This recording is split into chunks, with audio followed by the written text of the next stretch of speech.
Governor Baker, Secretary Polito, Lieutenant Governor Polito, Secretary Sutter, I welcome you back to the City of Lawrence. I also like to take this opportunity to thank all of our state delegation members who are present today, as well as local elected officials in the city. In the City of Lawrence, we strongly and firmly believe in collaboration, and for that reason, I am very grateful of the work that is currently happening with Greater Lawrence Family Health Center, as well as the Lawrence Housing Authority. This is what we need to continue to see. As you know, there has been a large hesitancy in members of our community to obtain the vaccines, and in order to ensure that they get it, it is important that we meet them where they are. And this is exactly what is happening today here in the City of Lawrence.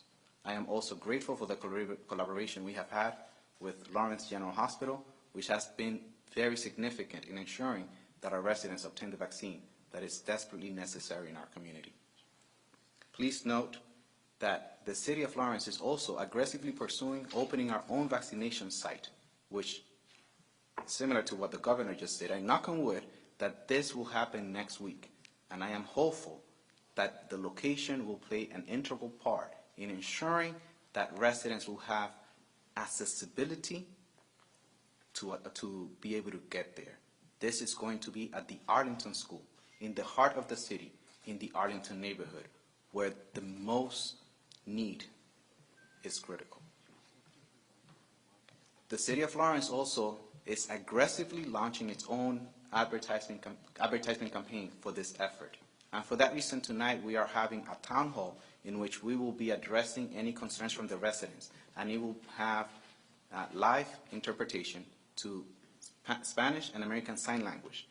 Residents will be able to ask healthcare professionals their questions directly, and it will be addressed to them to ensure that they feel more comfortable in terms of the vaccine. This is what we need in the city, and I wish we can continue to address this concern. There's a lot of inequalities that exist, and I urge the governor to continue supporting our efforts locally as we address the COVID pandemic and many other concerns in the city. I would like to take this time now to welcome Greater Lawrence Family Health Center CEO, Mr. John Silva.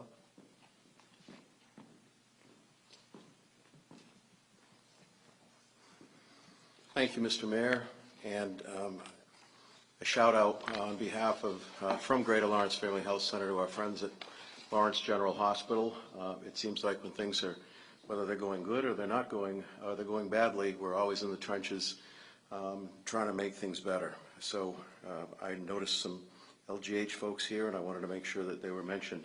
I want to thank Governor Baker, Lieutenant Governor Polito, and Secretary Sutters, not only for being here again, but for their constant leadership in terms of crisis.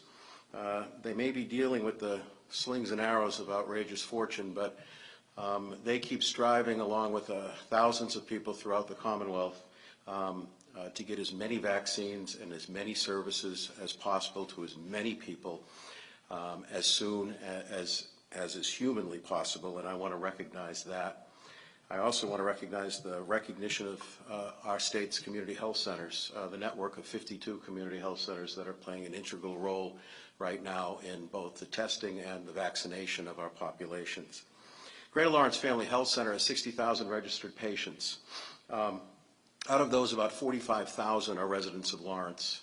The majority of the rest are residents of Methuen and of Haverhill. So I want to give you a quick snapshot as we move forward. We have provided, Greater Lawrence Family Health Center has provided over 13,000 vaccines beginning way back in December. Can anybody remember December? It was December 2020, and it seems like it was 5 years ago. We've been working with our entire staff and with local healthcare partners, and we've been following all prescribed state protocols. Our highest week was last week, where Greater Lawrence Family Health Center provided 5,000 vaccinations. We're the little engine that could, and we continue to chug along, and we're getting better as we move.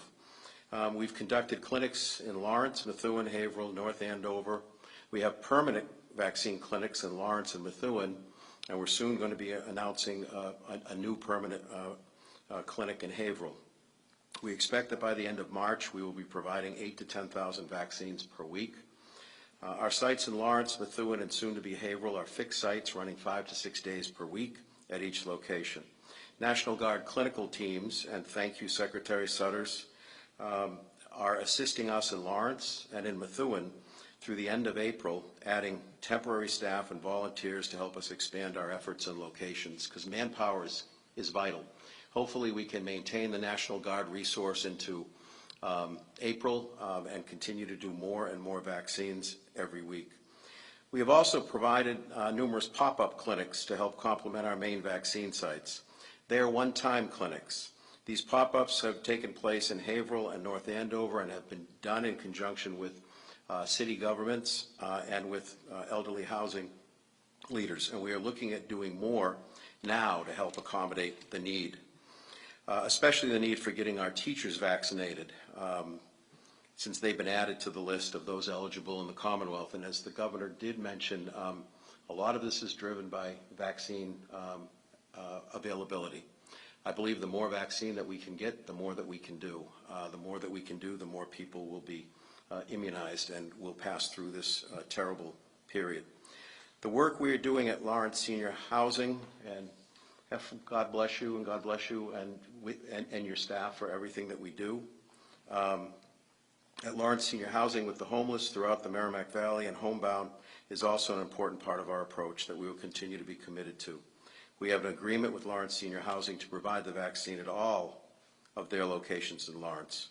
We're using our mobile health units to expand our outreach to the homeless throughout the Merrimack Valley.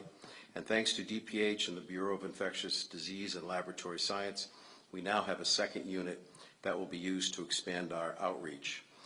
The one takeaway from this nightmare of the last 12 months is that the spirit of collaboration and partnership has never been stronger. Thank you.